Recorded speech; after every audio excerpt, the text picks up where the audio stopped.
America's First Christmas by John Antel. This is a dramatic reading of the story of America's First Christmas as written by author John Antel and described in his book, 7 Leadership Lessons of the American Revolution. The primary parts of this story are read by John Antel as General George Washington, Jeff Bolton as narrator, and Edward Braze as Henry Knox and Colonel Rahl. Act 1.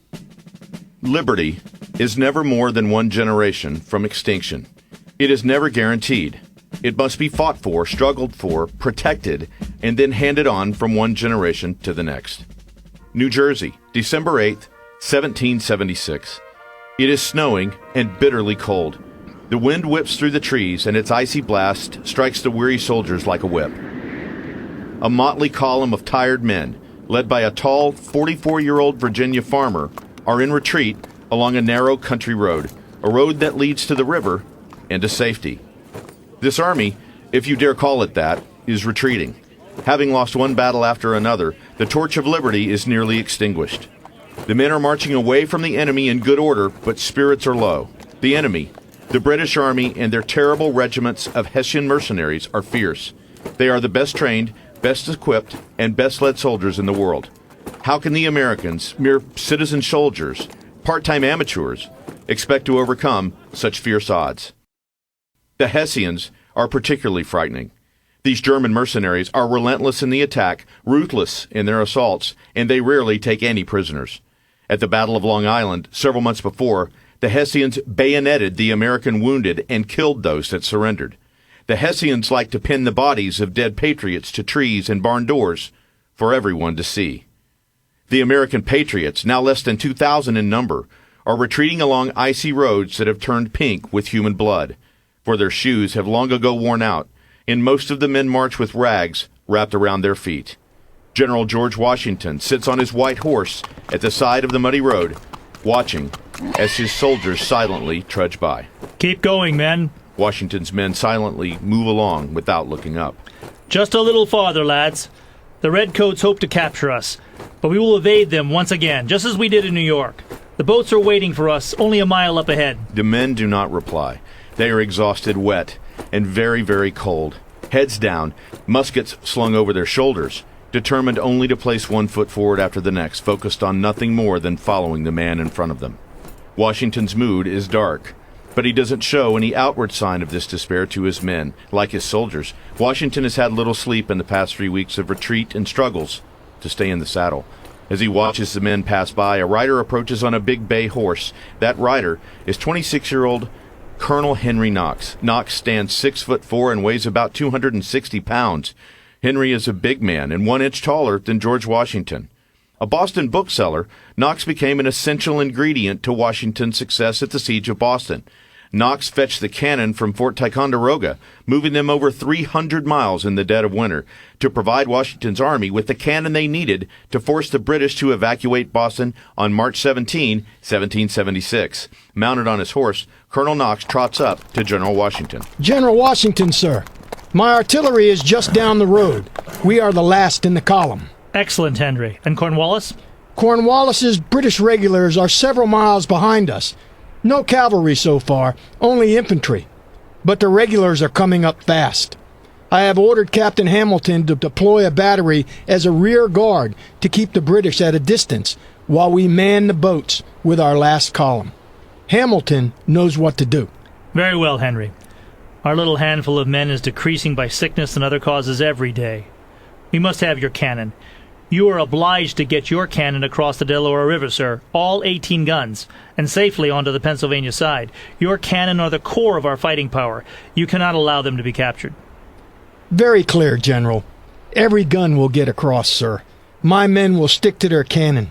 None of them will be left behind. Any sign of General Gates and his 800 men? God knows we need them. No, sir. But rumors are he's headed in search of Congress. Don't believe those rumors. Pray God he makes it to us and has not been captured as General Lee was the other day. It seems that the British are pressing hard everywhere. We certainly need Gates' men. Much more, I'm afraid, than we need General Gates. You know, General, that he seeks to replace you. No more talk like that, Henry. Every patriot must play his part. Gates is proud, but he's an experienced soldier, and we need men of experience, God knows. Now, get back to your guns. I have confidence in you. Keep the redcoats at bay. General, I'll hold them back. You can count on me. General Washington smiled and nodded. Knox, with a salute to Washington, turned his horse and galloped back to the rear of the column to be with his cannon. Keep moving, men. We'll have safety on the far shore. The British will not be able to cross the river. Once we're in Pennsylvania, we'll build fires and make camp. Keep moving. Only 6 months ago, the 13 colonies in rebellion against the British Crown had declared their independence and pledged their lives, liberty, and sacred honor to the struggle. On 4 July 1776, the Continental Congress approved the Declaration of Independence and announced, "We hold these truths to be self-evident, that all men are created equal, that they are endowed by their Creator with certain inalienable rights, that among those rights are life, liberty, and the pursuit of happiness." Now, in December, in cold New Jersey, only a handful of men still stood for the cause of liberty. That notion of liberty had been sorely put to the test by the British Empire. King George raised an army of British soldiers and German mercenaries, invaded New York, and pummeled the newly formed American Continental Army to a pulp. The American commander-in-chief, General George Washington, had lost key battles in New York and New Jersey. The British have captured Long Island and New York City. They control nearly all of New Jersey and are forcing the people to swear allegiance to the king. Philadelphia, where the American Congress was in session, is only 30 miles away and is the enemy's next objective. For America's first Christmas, it appeared that liberty would not last another 6 days. Another writer approaches General Washington. This man is thin and wears civilian clothing, but his hat is adorned with the emblem of a colonel of the Continental Army. This is Colonel John Glover, who is the same age as George Washington, 44 years old. Glover commands the 14th Regiment of the Continental Army. His regiment is composed almost entirely of seamen mariners and fishermen from Marblehead, Massachusetts, and all are as expert at handling boats as they are at fighting British infantry. Washington expects Glover and his men to move his small, tattered army across the rapid-flowing Delaware River before the British can arrive to capture them. Glover has saved the army before. In August 1776, Glover's Marbleheaders evacuated the army across the East River to Manhattan Island in a surprise nighttime operation, saving them from being entrapped in their fortified trenches on Brooklyn Heights and therefore saving the American cause. Washington is counting on Glover to save his army once more and put the river between his force and the British. Colonel Glover, how is the loading going? Will you have enough boats? Well, have I ever let you down, General? No, you've saved our army more than once. But answer my question, Glover. Do you have enough boats across my army? Aye, General. I have boats enough to get your men and your cannon across this dreadful river. I've even requisitioned the coal boats from the Durham Ironworks. The Durham boats are large, flat-bottomed, and used to haul coal.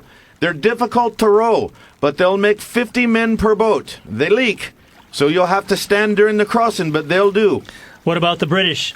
Will they be able to find boats to cross the river and chase us? Nah. I've commandeered every boat within 50 miles. The British will not find a boat, a raft, or a pile of logs anywhere across this river. Don't you worry. And to think, it's only 2 weeks till Christmas. Christmas. I'd like to give the British a Christmas present. But there's no time to discuss that now. Just get us safely across, Glover. I must put the river between us and the British. General, I'll get your army across. On another matter, I was presented with 2 dispatches from a writer on the Pennsylvania side. One letter is from General Sullivan and the other from the Congress of the United States.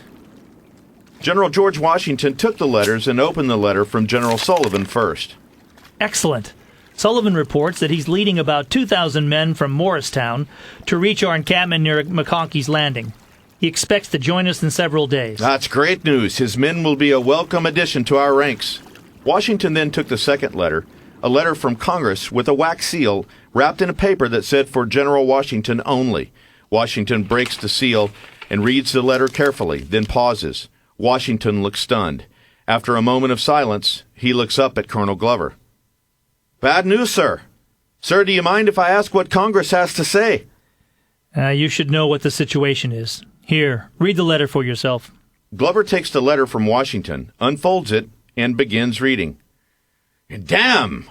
Pardon my language, General, but the damn bloody Congress is running away to Baltimore. You'd think they had sturdier backbones than this, and it says here that you have complete authority to fight or negotiate as you see fit. Quite. So as you can see, it's all up to us. It looks like, my friend, we are all that's left of the revolution. No Congress, no shoes, no food, no pay, not much ammunition. We are in sorry shape. But not done yet. We still have a trick or two to play. Colonel Glover smiles a wide grin, hands the letter back to Washington, salutes, and rides back to his boats. Washington folds the message and puts it in his chest pocket. He watches as a company of bedraggled American patriots pass him by, heading to the boats. As the men see him, one young soldier, no more than 17 or 18 years old, looks up and shouts, Don't worry, General. We may be skedaddling now, but we'll whip 'em next time. That's the spirit, lad. Now move quickly and get into the boats and over into Pennsylvania. The sound of cannons boom in the distance as Alexander Hamilton's guns go into action against the British. Glover's boats continue ferrying the men across the Delaware to safety. Just as the British are nearly at the river crossing, Glover takes Washington and the last of Colonel Henry Knox's cannons across the river.